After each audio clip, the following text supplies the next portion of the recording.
పరిశుద్ధ గ్రంథంలో యెషయా గ్రంథం 49వ అధ్యాయం. అందరూ గమనించండి. యెషయా గ్రంథం 49వ అధ్యాయం 8వ వాక్యములో వ్రాయబడిన ఒక్క మాట నేను చదువుతాను.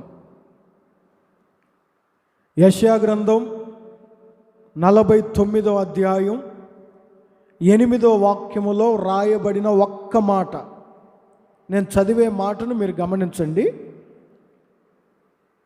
బయలు వెల్లుడి అని బంధింపబడిన వారితోనూ, బయటకు రండి అని చీకటిలోనున్న వారితోనూ చెప్పుచు, దేశమును చక్కపరిచి పాడైన స్వాస్థ్యములను పంచిపెట్టుటకై నిన్ను కాపాడి ప్రజలకు నిబంధనగా నిన్ను నియమించి తిని. తలలు పైకి లేపి ఈ మాటను గమనించండి. పరిశుద్ధాత్ముడు ఈ పూట మనం ధ్యానించుకొనవలసిన విషయాన్ని అక్కడ వ్రాసి ఉంచారు. నేను ఈరోజు మీతో చెప్పాలనుకుంటున్న మాట ఏమిటంటే, బయటకు రండి అని చీకటిలో ఉన్న వారితో చెప్పెను. ఈ 49వ అధ్యాయం నుంచి 55వ అధ్యాయం వరకు కొన్ని 5 అధ్యాయాలను మనం గమనిస్తే, యూదా వారు, ఇశ్రాయేలీయులు కొన్ని దినాలు బబులోను బానిసత్వంలో చెరపట్టబడినట్లు రాయబడి ఉంటాయి. కొన్ని సంవత్సరాలు. అయితే వారి మొరను దేవుడు విని, వారి ప్రార్థన దేవుడు ఆలకించి, బంధింపబడి ఉన్న వారిని, చీకటిలో నలిగిపోతున్న వారిని బయటకు రండి అని దేవుడు బయటకు తీసుకొని వచ్చాడు. కేవలం వారి ప్రార్థన విని. ఈ 49వ అధ్యాయం 8వ వాక్యం ప్రారంభంలోనే ఉంటుంది చూడండి. యెహోవా ఇలాగు సెలవిచ్చుచున్నాడు, అనుకూల సమయమందు నీ మొర నేను ఆలకించాను. కొన్ని సంవత్సరాలు వారు ఎప్పుడు వస్తామా, మేము బయటికి ఎప్పుడు వస్తామా మనం ఈ 3-4 నెలల నుంచి ఎదురు చూసాం కదండి. ఎప్పుడు మనం ఆరాధనకు వస్తామా, ఎప్పుడు మనము దేవుణ్ణి స్తుతిస్తామా, ఎప్పుడు సంఘానికి వెళ్తామా అని వారు కూడా కొన్ని సంవత్సరాలు ఎదురు చూశారు. వారి మొరను దేవుడు విని, వారి ప్రార్థన దేవుడు ఆలకించి, బయటకు రండి అని బయటకు తీసుకొని వచ్చాడు. చీకటిలో నుంచి, బంధించబడిపోయిన అనుభవాల్లో నుంచి. ప్రియమైన దేవుని ప్రియులారా, వారిని దేవుడు బయటకు తీసుకొని వచ్చిన దేవుడు వారి మొరను విని బయటకు తీసుకొని వచ్చాడు. మనము కూడా ఇప్పుడు బయటకు వచ్చాం. ఈరోజు బయటకు వచ్చాం. ఈ 4 నెలల నుంచి మనం ఇప్పుడు బయటకు వచ్చాం. బయటకు వచ్చి ఒక సంఘములో మనం ఇలా కూడుకున్నాం. ఇప్పుడు మనల్ని బయటకు తీసుకొని వచ్చాడు దేవుడు. యూదా వారిని, ఇశ్రాయేలు వారిని బబులోను బానిసత్వపు, బబులోను చీకటి కోణము నుంచి ఎలా తీసుకొని వచ్చాడో, ఈ కరోనా అనే రోగం యొక్క బంధకాల్లో నుంచి మనలను బయటకు తీసుకొని వచ్చి ఇప్పుడు ఒక సంఘములో మనలను కూర్చాడు. ఇప్పుడు బయటకు వచ్చాం మనం. చీకటిలో నుంచి, కొంచెం మాటలు గమనించండి, చీకటిలో నుంచి, బంధకాల్లో నుంచి ఇప్పుడు మనం బయటకు వచ్చాం. యేసుక్రీస్తు మాత్రమే బయటకు తీసుకొని వచ్చువాడు. యేసయ్య మాత్రమే నిన్ను బయటకు తీసుకొచ్చువాడు, బయటకు తీసుకొని వచ్చేవాడు. మనుషులు ఎవరు నిన్ను తీసుకొని రాలేరు. పరిశుద్ధ గ్రంథంలో లాజరు చరిత్రను మనం చదివితే, లాజరు రోగంతో ఉన్నారు, కబురు పెట్టారు, ప్రభువుకి స్పందించలేదు. తర్వాత చనిపోయాడనే కబురు వెళ్ళింది, స్పందించలేదు. సమాధిలో పెట్టారు, అప్పటికి 4-5 రోజులు అవుతుంది. యేసుక్రీస్తు వస్తున్నాడనే వార్త విని మార్తా మరియలు ఆయన ఎదుర్కోవటానికి వెళ్ళారు. తిన్నగా లాజరు యొక్క సమాధి దగ్గరకు యేసుక్రీస్తు వెళ్ళి ఆ సమాధి దగ్గరికి వెళ్ళి చెప్పిన మాట మీరు చదివితే యోహాను సువార్త 11వ అధ్యాయం 43వ వాక్యములో ఏమని రాయబడి ఉంటుందో తెలుసా? లాజరు బయటికి రా. వాస్తవానికి లాజరు మరణించున్నాడు, మనలాగా బంధించబడి లేడు. మనమేమో రోగముతో బంధించబడిపోయి ఉంటే లాజరును మరణం బంధించింది.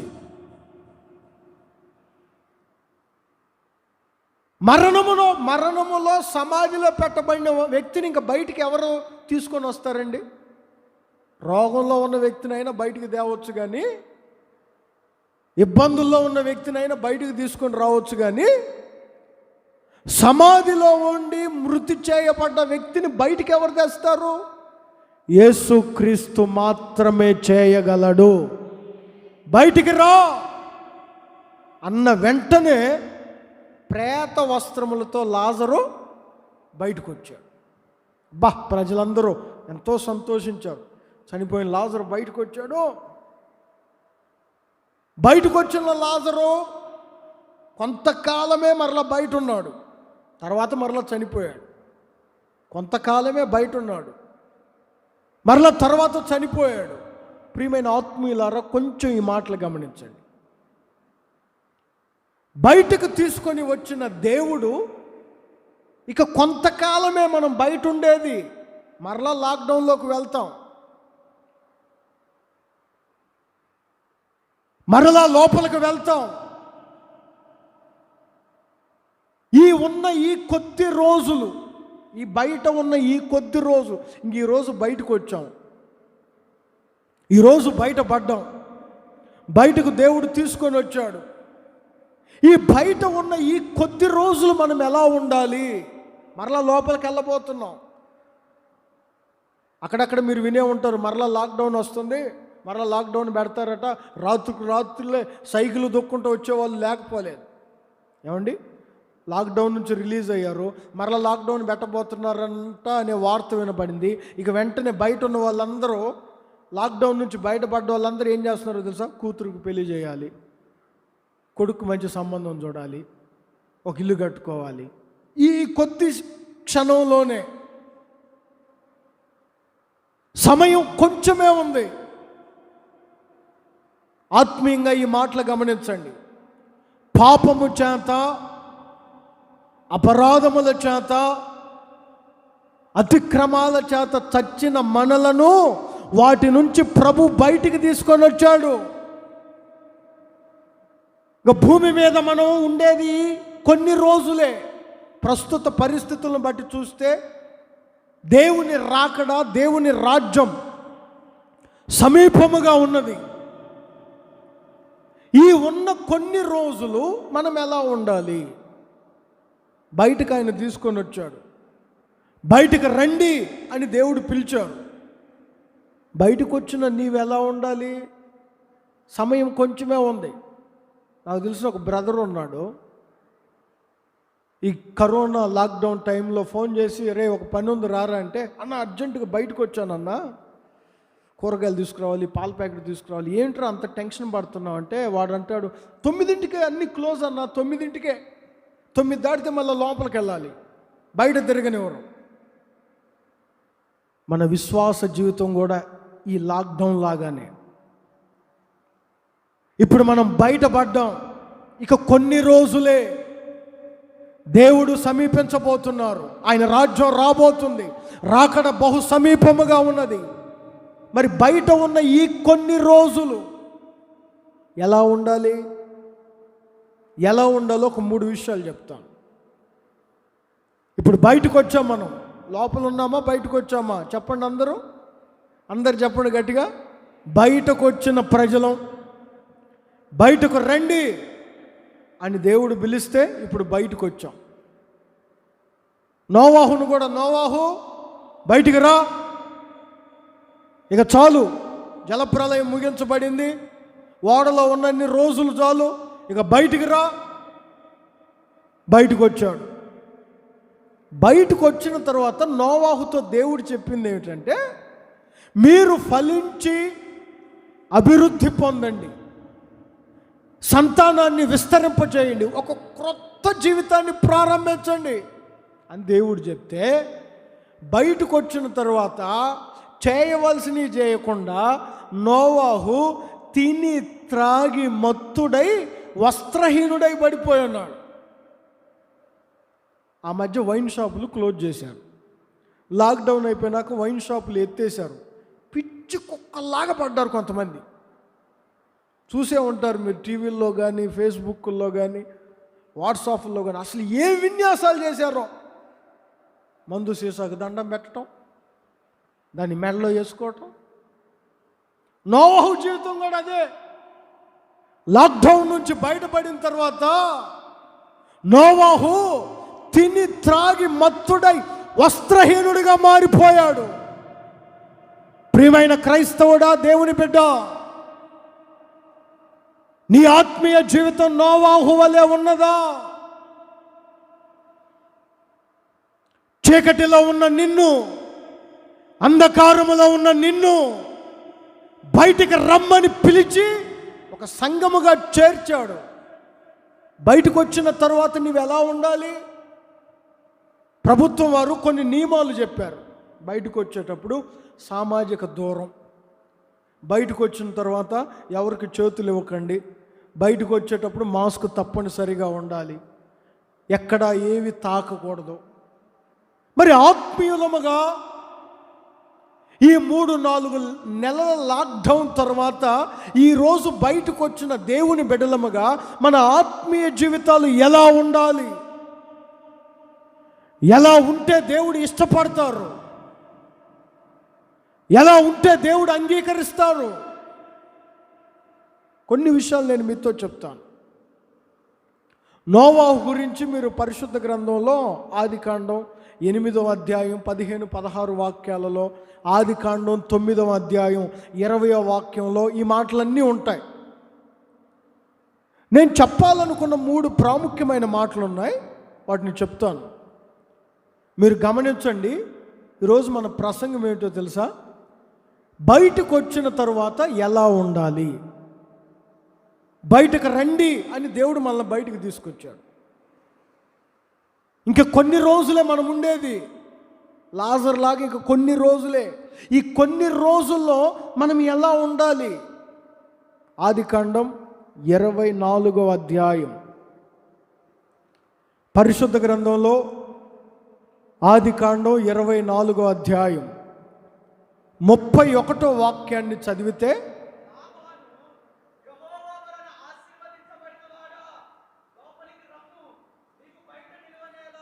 ఈ సందర్భాన్ని గమనిస్తే లాబాను ఎలియాజరుతో చెప్పుచున్న మాట ఇది. లాబాను పిలుస్తున్నాడు, ఎలియాజర్ లోపలికి రా. ఏమని పిలుస్తున్నాడు? ఆ మాటను గమనించండి. అక్కడ యెహోవా వలన ఆశీర్వదించబడిన వాడ బయట ఎందుకున్నావు అంటే, ఇప్పుడు లాబాను బయట ఒక వ్యక్తిని చూస్తున్నాడు. ఆ వ్యక్తి ఎవరు చెప్పండి? ఆ వ్యక్తి ఎవరు? యెహోవా వలన ఆశీర్వాదం పొందినవాడు. ప్రియమైన ఆత్మీయులారా, కొంచెం ఆత్మీయంగా గమనించండి ఈ మాట.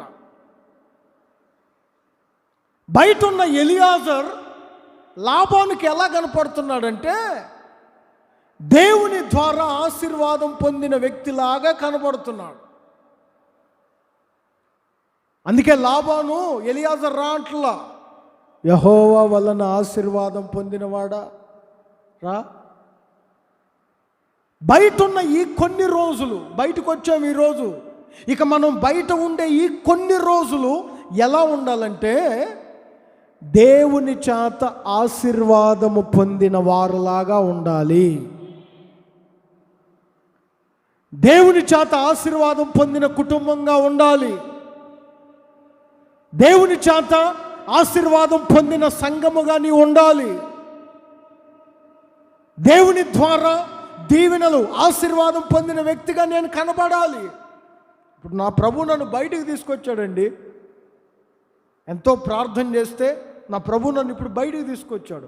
బయటికి తీసుకొచ్చి నేను ఎలా ఉండాలి? త్రాగి మత్తున్నై వస్త్రహీనుడిగా, అవమానకరముగా కాదు. నన్ను చూసిన ప్రతి వారు ఇతను యెహోవా చేత ఆశీర్వాదం పొందినవాడనాలి. నిన్ను చూసిన ప్రతివాడు ఇతడు యెహోవా చేత ఆశీర్వాదం పొందినవాడని అనాలి. మోసాలు చేసి, అన్యాయాలు చేసి, అక్రమం చేసి ఇంకొకరికి రావాల్సింది నువ్వు తెచ్చుకొని, ఓ నాకు దేవుని ఆశీర్వాదం వచ్చింది, నేను దేవుని చేత ఆశీర్వదించబడ్డాను అంటే అది ఎలా అవుతుంది? ఒకరిని మోసం చేశాం, లంచం తీసుకున్నాం, అన్యాయం చేశాం. నా ప్రియమైన దేవుని ప్రియులారా, అలాంటి ఆశీర్వాదం కాదు మనకు కావాల్సింది. బయటకు వచ్చిన మనం మొట్టమొదటిగా మన జీవితంలో ఏముండాలంటే దేవుని చేత ఆశీర్వదించబడిన వ్యక్తిగా మనం ఉండాలి. తనకు తాను చెప్పుకోలేదు ఎలియాజరు. వాస్తవానికి అబ్రహాము చాలా ఆస్తిపరుడు. అబ్రహాం దగ్గర ఉన్న సంపద కొంచెం కొట్టేసి ఇతను కూడా ఆస్తిపరుడుగా పిలుచుకోవచ్చు కదా. అన్యాయం చేయలేదు, మోసం చేయలేదు, లంచం తీసుకోలేదు. దేవుని ద్వారా ఆశీర్వాదం పొందిన వ్యక్తి. మిమ్మల్ని చూసిన వెంటనే వీరు దేవుని చేత ఆశీర్వాదం పొందిన వ్యక్తులు అని పిలువబడాలి. మీ గురించి ఆ మాటలు చెప్పాలి. దేవుని రాకడ సమీపిస్తుంది. మరలా లాక్డౌన్లోకి వెళ్ళబోతున్నాం, అనగా దేవుని రాజ్యంలో మనం ప్రవేశించబోతున్నాం. ఇప్పుడు బయటకు వచ్చి దేవుని రాజ్యంలో ప్రవేశించబోయే ఈ కొద్ది సమయంలో నిన్ను చూసిన ప్రతి ఒక్కరూ ఇతడు యెహోవా చేత ఆశీర్వాదం పొందినవాడు అని చెప్పాలి. వాడా మొన్ననే పక్కనింటోడిని ముంచాడు, వాడికి రావాల్సింది కూడా ఈడు తెచ్చుకున్నాడు, అందుకేలే ఆ 2 అంతస్తులు కట్టుకుంటున్నాడు. అది కాదు. అబ్రహాము ఓ సందర్భంలో ఒక రాజు ధనమంతా అబ్రహాము చేతిలో పెట్టి, ఇదిగో వీరిని నాకివ్వు, ఈ ధనాన్ని నువ్వు తీసుకెళ్ళు అంటే అబ్రహాం అంటాడు, నీ నూలు పోగు, నీ చేతిలో ఉన్నది ఏ నూలు పోగు కూడా నాకు అవసరం లేదు, తీసుకెళ్ళు, ఫ్రీగానే ఇస్తున్నాను అబ్రహాం, తీసుకెళ్ళు, కృతజ్ఞతగా ఇస్తున్నాను, తీసుకెళ్ళంటే అబ్రహాం పొర్రపాటున దాన్ని తాకలేదు. ఎందుకు అబ్రహాం అంటే, నన్ను ధనవంతుణ్ణిగా చేసింది నీవని ఒకరోజు చెప్పుకోకూడదు నా గురించి, నా దేవుని ద్వారా నేను ఆశీర్వదించబడ్డానని చెప్పాలి. నా దేవుడు నన్ను ధనవంతుడిగా మార్చాడని చెప్పాలి. నువ్వు కాదు నన్ను ధనవంతుడిగా చేసేది. ప్రియమైన ఆత్మీయులారా, బయటికి వచ్చిన మనం యెహోవా చేత వీరు దేవుని ద్వారా ఆశీర్వదింపబడిన వారు అని అనేకులు పిలవాలండి. అలాగా మనం నడవాలి. అబ్రహాం అదే అంటాడు, నీ ధనం నాకు అవసరం లేదు, ఎందుకంటే నువ్వు కాదు నన్ను ధనవంతుడిగా చేసింది. ఆదికాండం 14వ అధ్యాయం 21వ వాక్యంలో ఉంటుంది ఆ మాటలు. ఆదికాండం 14వ అధ్యాయం 21వ వాక్యం. సొదొమ రాజు మనుషులను నాకిచ్చి ఆస్తి నువ్వు తీసుకుపో. అబ్రహాం అంటాడు, నువ్వు చెప్పడం నాకు ఇష్టం లేదు.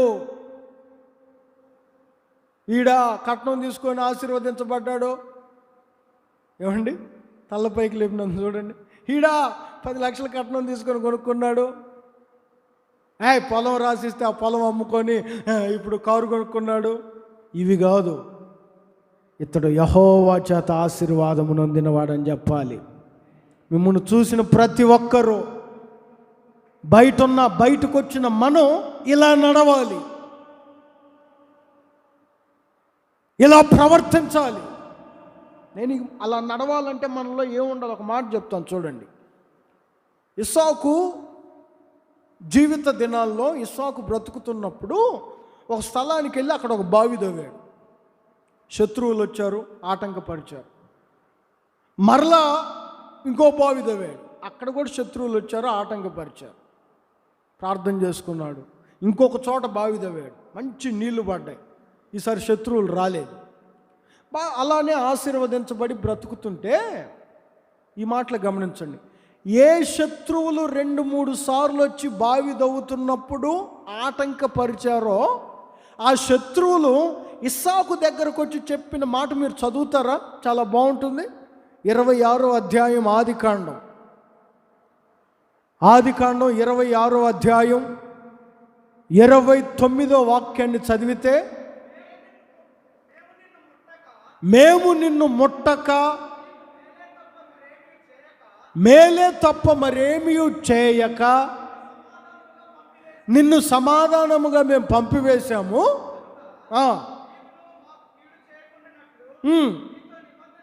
నీతో నిబంధన చేసుకోవడానికి వచ్చాం. ఇప్పుడు నీవు ఎందుకు వచ్చామో తెలుసా? ఇస్సాకు ఏమన్నా చెప్పుకున్నాడండి నేను దేవుని చేత ఆశీర్వదించబడ్డానని? ఎలియాజరు ఏమైనా లాభంతో చెప్పాడా నేను దేవుని చేత ఆశీర్వాదం పొందిన వ్యక్తినని?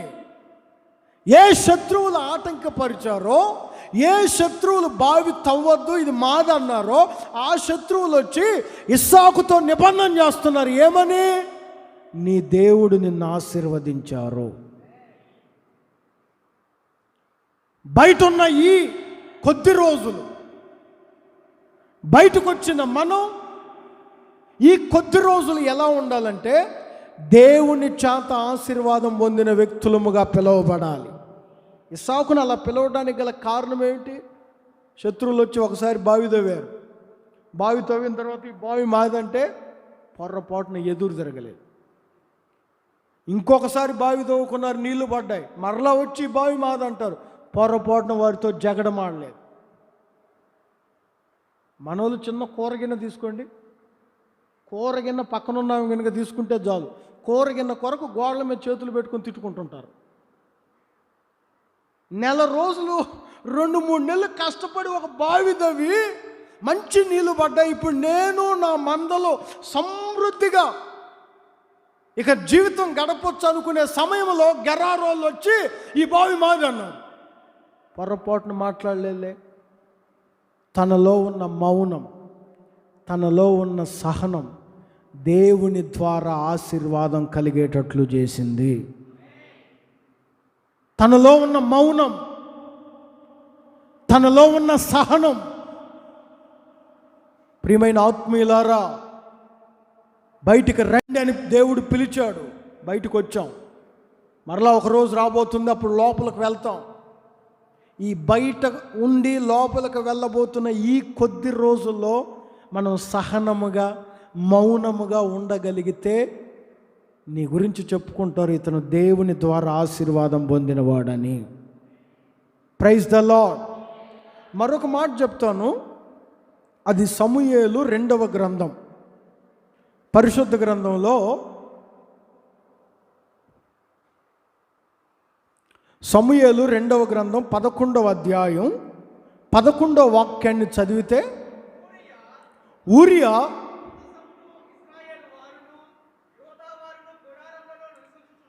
వీళ్ళందరూ గుడారములలో నివసించుచుండగా నా అధిపతి అయిన యోవాబు నీ సేవకులందరూ బయట దండులో ఉంటే భోజన పానములు చేయుటకు, నా భార్యతో సుఖించుటకు నేను ఇంటికి ఎలా వెళ్తాను? తలల పైకి లేపి నా మాటను వినండి. ఈ సందర్భం ఏమిటంటే, శత్రువులు దావీదు యొక్క రాజ్యం మీదకు దండెత్తడానికి వచ్చారు. ఒక చోట యుద్ధం జరుగుతుంది. యుద్ధం జరుగుతున్నప్పుడు ఊరియాను దావీదు పిలిపించి, యుద్ధంలో చాలా కష్టపడుతున్నావు నువ్వు ఊరియా, ఇంటికి వెళ్ళి కొంచెం రెస్ట్ తీసుకో అంటే, ఈ ఊరియా అంటాడు, బయట అనే మాట ఉంటుంది చూడండి, బయట దండులో నీ సేవకులు యుద్ధము చేయుచుండగా నేను ఇంటికెళ్ళి అన్నం తిని నా భార్యతో సుఖించి నేను సంతోషించడానికి ఇది సమయమా? బయట యుద్ధం జరుగుతుంది. దేశం మీదకు శత్రువులు ప్రవేశించి దేశాన్ని నాశనం చేయాలని శత్రువులు ప్రవేశిస్తే నా అధిపతి నా సేవకులు బయట యుద్ధం చేస్తున్నారు. ఇప్పుడు నేనెళ్ళి నా భార్యతో సరసాలాడుతూ తినుచు త్రాగుతానికి ఇది సమయమా? ఒక రాజుకు జవాబు చెప్తున్నాడండి ఊరియా. బయట ఒక దండు ఉంది, బయట ఒక సైన్యం ఉంది. నా దేశం క్షేమంగా ఉండాలని, నా దేశం ఆరోగ్యంగా ఉండాలని, నా దేశం అన్ని విషయాలలో నెమ్మది పొంది ఉండాలని ఒక సైన్యం యుద్ధం చేస్తుంటే నువ్వేంటి నన్ను ఇంటికి వెళ్ళి సుఖపడమంటున్నావు? ఇంటికి వెళ్ళలేదండి ఊరియా. మీరు తర్వాత చరిత్ర చదువుకుంటే రాజగుమ్మం దగ్గర నిద్రపోతున్నాడు. రాజగుమ్మం దగ్గర నిద్రపోయాడు ఊరియా. ఏం సుఖించవచ్చుగా, భార్య దగ్గరికి వెళ్తే మంచిగా చేసి పెడుతుందిగా, తినొచ్చుగా. ఊరియా మనసులో ఉన్నదంతా బయట దండు యుద్ధం చేస్తుంది, ఆ దండులో నేనుండాలి. Praise the lord. ఆ సైన్యములో నేనుండాలి. ఒక సైనికుడిగా నేను నడిపించబడాలి. ఆ సైన్యములో నేను జీవించాలి. నన్నేంటి ఇంటికి వెళ్ళమంటున్నాడు, తినమంటున్నాడు, త్రాగమంటున్నాడు, చతుర్లాడమంటున్నాడు? ఇదేంటి? ప్రియమైన ఆత్మీయులారా, కొంచెం ఆత్మీయంగా ఈ మాటలు గమనిస్తారా? జకర్యా గ్రంథం 9వ అధ్యాయం, పరిశుద్ధ గ్రంథంలో జకర్యా గ్రంథం 9వ అధ్యాయం 8వ వాక్యాన్ని చదివితే, నేను కన్నులారా చూచాను, బాధింపు వారు ఇంకనూ సంచరింపకుండా, తిరుగులాడు సైన్యము నా మందిరం మీదకు రాకుండా కాపాడుకొనుటకు ఒక దండును నేను ఏర్పరిచాను. ఇప్పుడు దండు కాపాడుతుంది మన దేశాన్ని. చుట్టూ బార్డర్లో సైన్యం ఎలా కాపాడుతుందో నీ ఇంటిని నువ్వు అలా ఒక సైనికుడు లాగా కాపాడుకోవాలి. ఊరియా మనసులో ఉన్నదంతా నేను ఒక సైనికుడిని, పోరాడేవాడును. మరి సైనికుడినైన నేను నా భార్యను ఎలా సంతోషపరుస్తాను? ఇంటికెళ్ళి ఇంటికాడ ఎలా సంతోషపరుస్తాను? నా దర్శనం అంతా ఏ శత్రువు నా రాజ్యం మీదకి రాకూడదు. నా దర్శనం అంతా ఏ తెగులు నా ఇంటి మీదకు పడకూడదు. నా పిల్లల మీదకి ఏ తెగులు రాకూడదు. ఏ శత్రువు నా ఇంట ప్రవేశించకూడదని ఒక సైనికుడు లాగా నీవు పోరాడాలి. ఒక సైనికుడి మనసు నీకు ఉండాలి. ప్రియమైన ఆత్మీయులారా, నీకు తెలుసో తెలీదో, దేశం మీద ప్రస్తుతం దేశ పరిస్థితులు చాలా భయాందోళనకరంగా ఉన్నాయి. అక్కడ వ్రాయబడిన మాట, తిరుగుబాటు చేయువారు, బాధించువారు నా సంఘం మీద పడకుండా, నా సంఘం అనగా నీ కుటుంబం, నీ ఇల్లు లేదా నీ వ్యాపారం, నీ ఉద్యోగం, ఈ తిరుగుబాటు చేయవారు, బాధించువారు నీ మీద పడకుండా ఒక సైనికుడులాగా నీవు పోరాడాలి. రెండవ అనుభవం ఏంటంటే, బయట ఉండి మరలా లోపలికి వెళ్ళేంత వరకు నీ ఒక సైనికుడులాగా నీ కుటుంబం కొరకు, నీ ఉద్యోగం కొరకు, నీ సంఘము కొరకు నీవు పోరాడే యోధుడిగా నీ ఉండాలి. ఈ రోజున కొంతమందిని తిని పడుకోమంటే 2 రోజులైనా లేవరు. తిని గనక పడుకోండ్రు అంటే, నేను చాలామందిని చూస్తుంటాను కదండి, తిని పడుకోండ్రు అంటే చాలు 2 రోజులైనా లేవరు. ఇంకా మామూలుగా 1 రోజు స్నానం చేయకపోతేనే ఒళ్ళంతా కంపు కొట్టుద్ది, 4 రోజులైనా నిద్రపోతూనే ఉంటాడు. నాకు తెలిసినోడు ఒకడు స్నానం కూడా చేయడు, నిద్రపోతూనే ఉంటాడు. లేచిన వెంటనే మళ్ళీ తింటాడు, మళ్ళీ పడుకుంటాడు. ఒక ఉరియా చూడండి, అరే నువ్వు ఇంటికి వెళ్ళురా బాబు, నీ భార్య ఉంది, చక్కగా చేసి పెడుతుంది, నువ్వు వెళ్ళంటే బయట దండు ఉంది, బయట పోరాడే సైన్యం ఉంది. ఆ సైన్యంలో నేను ఉండాలి.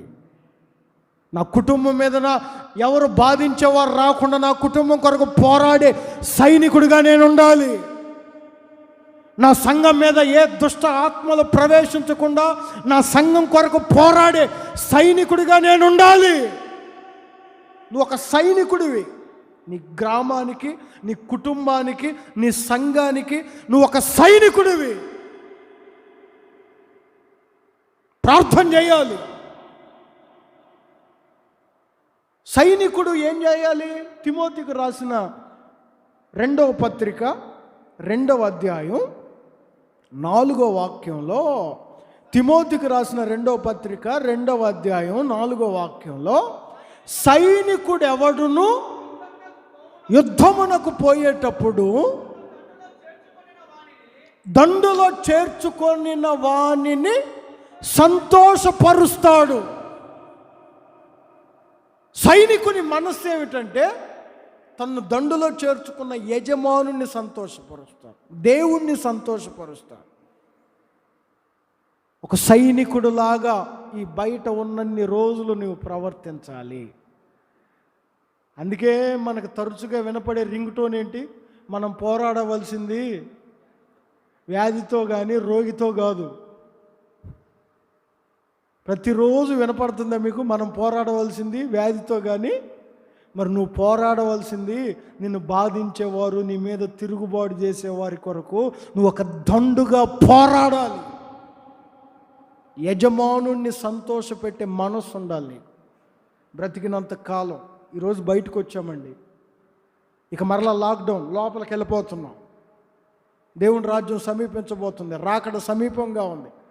మరలా మనం లాక్డౌన్ అయిపోయేంత వరకు, లాక్డౌన్లోకి వెళ్ళేంత వరకు, బ్రతికి ఉన్న ఈ రోజు నుంచి మరలా నువ్వు లోపలికి వెళ్ళేంత వరకు నీవు దేవుణ్ణి సంతోషపెట్టే సైనికుడిగా ఉండాలి. Praise the lord. వాస్తవానికి మనుషులను సంతోషపెట్టవచ్చు. దావీదు చెప్పిన మాటని దావీదుని సంతోషపెట్టవచ్చు. పొరపాటును ఒప్పుకోలేదు ఉరియా. నా యజమానుడు, నా అధిపతి, నా తోటివారు అందరూ బయట దండులో యుద్ధం చేస్తుంటే నన్నేంటి ఇంటికి వెళ్ళమంటావు? నేను ఒక సైనికుణ్ణి. సైనికుడా, ఓ నా ప్రియమైన సైనికుడా, దేవుణ్ణి సంతోషపెట్టే సైనికుడిగా నీ ఉన్నావా? ఈరోజున ఈ క్రైస్తవ్యం ప్రబలడానికి కారణం, ఎంతోమంది క్రైస్తవ్యాన్ని అంతమొందించాలని చూశారు. ఎన్నో శక్తులు లేచాయి, ఎన్నో ప్రభుత్వాలు లేచాయి, ఎంతోమంది వ్యతిరేకులు లేచారు క్రైస్తవ్యాన్ని అంతము చేయాలని. క్రైస్తవ్యాన్ని అంతము చేయాలని లేచిన ప్రతి ఒక్కడు అంతమైపోయాడు. మరి ఎందుకు ఈ క్రైస్తవ్యం ప్రబలుతుందంటే, క్రీస్తును నమ్ముకున్న ప్రతి వ్యక్తి ఒక సైనికుడిలాగా పోరాడుతున్నాడు. క్రీస్తును విశ్వసించిన ప్రతి వ్యక్తి ఒక సైనికుడిలాగా పోరాడుతున్నాడు. వైరస్ వచ్చిందా? ప్రతిరోజు ప్రార్థన చేస్తున్నారు విశ్వాసులు. ప్రతిరోజు కుటుంబ ప్రార్థనలు జరుగుతున్నాయి. ప్రతినిత్యం ప్రార్థనలు చేస్తున్నాం, పోరాడుతున్నాం. కారణం ఏమిటంటే యజమానునే సంతోషపరుస్తాడు సైనికుడు. అంటే దేవుణ్ణే సంతోషపెట్టాలి. నేను ఒక మాట చెప్తాను. అపోస్తులుడైన పౌలు కొరింథీయులకు రాసిన 1వ పత్రిక 7వ అధ్యాయం 32వ వాక్యాన్ని చదవండి. అక్కడ ఒక మాట ఉంటుంది. కోరుకొనుచున్నాను. ఈ మాట చూడండి, పెండ్లి కాని వాడు ప్రభువుని ఎలాగ సంతోష పెట్టాలా అని చూస్తాడు. అక్కడ ఒక మాట. ఇంకో మాట ఉంటుంది, పెండ్లైన వాడు భార్యను ఎలా సంతోష పెట్టాలా అని చూస్తాడు. ఇది ఒక మాట. ఇంకో మాట చెప్తాను, 29వ వాక్యంలో ఒక మాట ఉంటుంది చూడండి.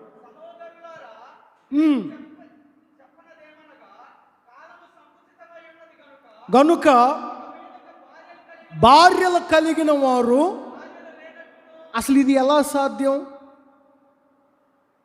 ఏమండి? భార్యలు కలిగిన వారు భార్యలు లేనట్లు ఎలా ఉంటారు? ఉన్నా అసలు ఆమె ఒప్పుకోవద్దు. అసలు అది ఎలా సాధ్యం అంటే, ఇక్కడ పౌలు గారి ఉద్దేశం ఏమిటంటే, ఏ ఆధారం లేని వానికి దేవుడే ఆధారం కనుక ఇప్పుడు వాడు ఒంటరిగా ఉంటే దేవుణ్ణి ఎలా సంతోష పెట్టాలి, సైనికుల్లాగా దేవుణ్ణి ఎలా సంతోష పెట్టాలి. అదే ఇప్పుడు భార్య ఉందనుకోండి, నా భార్యని ఎలా సంతోష పెట్టాలి, నా పిల్లల్ని ఎలా సంతోష పెట్టాలి, నా ఫ్యామిలీని ఎలా సంతోష పెట్టాలి. అందుకనే వాక్యం ఏమంటుందంటే, పౌలు అంటారు, భార్య లేని ఉన్నవాడు లేనట్టుగా. దీని ఆత్మీయ అర్థం ఏమిటంటే, భార్య ఉంటుంది, నీకు పిల్లలు ఉంటారు, అయినా నీ మనస్సు ఒక పోరాడే సైనికుడు లాగా నన్ను ఈ దండులోకి చేర్చిన దేవుణ్ణే నేను సంతోష పెట్టాలి. ప్రియమైన ఆత్మీయులారా, 2 విషయాలు నేను మీతో చెప్పాను. మొదటిగా, బయట ఉన్నన్ని రోజులు మనం ఎలా ఉండాలంటే దేవుని చేత ఆశీర్వాదం పొందిన వ్యక్తిలాగా ఉండాలి. ఆ ఆశీర్వాదం రావాలంటే మౌనముగా, సహనముగా. రెండవదిగా, దేవుణ్ణి సంతోషపెట్టే సైనికుడులాగా నీవు ఉండాలి. ఒక్కొక్కరు ఒక్కొక్క సైనికుడులాగా పోరాడాలి. ఎందుకు కరువు వస్తుంది, ఇంకెందుకు తెగులు వస్తుంది, ఎందుకు ఆర్థికంగా ఇబ్బందులు కలుగుతాయి? కుటుంబంలో 4 ప్రభువును నమ్ముకున్నారంటే, కుటుంబంలో 3 ప్రభువును నమ్ముకున్నారంటే, ఆ 3 దండులో చేర్చబడిన సైనికులు పోరాడుతూనే ఉండాలి. దేవుణ్ణి సంతోషపెట్టే సైనికులుగా ఉండాలి. చివరిగా మరొక మాట చెప్పి నేను ముగిస్తాను. యోహాను సువార్త 5వ అధ్యాయం 29వ వాక్యం. యోహాను సువార్త 5వ అధ్యాయం 29వ వాక్యం. మేలు చేసిన వారు జీవ పునరుద్ధానమునకు, కీడు చేసిన వారు తీర్పు పునరుద్ధానమునకు బయటకు వచ్చెదరు. పునరుద్ధానంలో ఇదొక ప్రాముఖ్యమైన విషయం. జీవ పునరుద్ధానం ఒకటి ఉంది, తీర్పు పునరుద్ధానం ఒకటి ఉంది. పునరుద్ధానం గురించి చెప్పాలంటే అది చాలా సమయం సరిపోదు, చాలా పెద్దది. ప్రియమైన దేవుని ప్రియులారా, ఇక్కడ రాయబడిన మాట ఏమిటంటే, పునరుద్ధానములో తీర్పు పునరుద్ధానానికి వెళ్ళకూడదు. మన టార్గెట్ ఏంటో తెలుసా? చెప్పండి అందరూ, మన టార్గెట్ ఏంటంటే జీవ పునరుద్ధానం. జీవ పునరుద్ధానం పొందాలి. జీవ పునరుద్ధానం కలిగి ఉండాలి. తీర్పు పునరుద్ధానం కాదు. పునరుద్ధానంలో చాలా వరుసలు ఉన్నాయి. 1000 సంవత్సరాల పరిపాలన, సంఘం ఎత్తబడటం, ఆయన రహస్య రాకడ. అయితే దేవుని బిడ్డలంగా మనకు ఒక దర్శనం ఉండాలి. ఆ దర్శనం ఏమై ఉండాలంటే, మనము సంఘము ఎత్తబడేంతవరకు సజీవులుగా ఉన్నా లేదా క్రీస్తునందు నిద్రించిన ఈ 2 అనుభవాల్లో మనకి ఏ అనుభవం కలిగినా మన టార్గెట్ ఒకటే. అదేంటో తెలుసా? జీవ పునరుద్ధానము. ఇప్పుడు ప్రభు మన బయటికి ఎందుకు తీసుకొచ్చాడంటే, నువ్వు తీర్పు పునరుద్ధానంలోనికి వెళ్ళకూడదు. తీర్పు పునరుద్ధానంలోనికి ఎవరు వెళ్తారు? కీడు చేయువారు. జీవ పునరుద్ధానంలోనికి ఎవరు వెళ్తారు? చూడండి, అక్కడ మేలు చేయువారేమో జీవ పునరుద్ధానం, కీడు చేయువారేమో. ఇప్పుడు బయట ఉన్న మనము, మన గురి, మన గమ్యం, ప్రభు వచ్చేలోపు మనము నిద్రించినా అనగా మృతి చెందినా, ప్రభు వచ్చిన తర్వాత ఒక సంఘముగా మనం ఎత్తబడినా, ఈ రెండు మన పట్ల, ఈ రెండిట్లో ఏది జరిగినా మన గురి జీవ పునరుత్థానమై ఉండాలి. ఇంత భక్తి చేసి తీర్పు పునరుత్థానంలోనికి వెళ్ళకూడదు. మరి ఆ జీవ పునరుత్థానానికి వెళ్ళాలంటే బయట ఉన్న ఈ కొద్ది రోజుల్లో నువ్వు మేలు చేసేవాడవై ఉండాలి. మేలు నీ జీవితంలో చేయాలి. మేలు నీ కుటుంబంలో చేసే వ్యక్తివై ఉండాలి. ఇంకా కొన్ని రోజులే, ఇక కొద్ది సమయమే. ఈ కొద్ది సమయంలో జీవ పునరుత్థానం నేను నీవు అనుభవించాలంటే మేలు చేసే వారమై ఉండాలి. యోధా ఉన్నాడు, దేవుని సన్నిధిలోనే ఉన్నాడు, దేవునితో పాటే ఉన్నాడు. ఎప్పుడైతే మొక్కను నోట్లో పెట్టుకొని బయటికి వెళ్ళాడో, బయటికి వెళ్ళిన తర్వాత వాడు చేస్తుంది ఏంటో తెలుసా? కీడు చేస్తున్నాడు. యేసు ప్రభువును అమ్ముతున్నాడు. నువ్వు చేయవలసింది మేలు. ఈ కొద్ది రోజులు ప్రభు మనల్ని బయటికి తీసుకొచ్చాడండి. లాక్డౌన్ అప్పుడు ఎంతో ఏడ్చాము, కన్నీరు గార్చాము. మీరు ఏడ్చిన వాళ్ళు ఉన్నారు, కన్నీరు గార్చిన వాళ్ళు ఉన్నారు. సేవకుని దగ్గరికి వెళ్ళాలని ఆశపడ్డోళ్ళు ఉన్నారు, ఒక సంఘంగా కూడుకోవాలి, దేవుణ్ణి స్తుతించాలని రోధించిన వాళ్ళు ఉన్నారు, ఉపవాసం ఉన్న వాళ్ళు ఉన్నారు. ప్రభు మన ప్రార్థనలన్నీ ఆలకించి మనల్ని బయటికి తెచ్చాడు.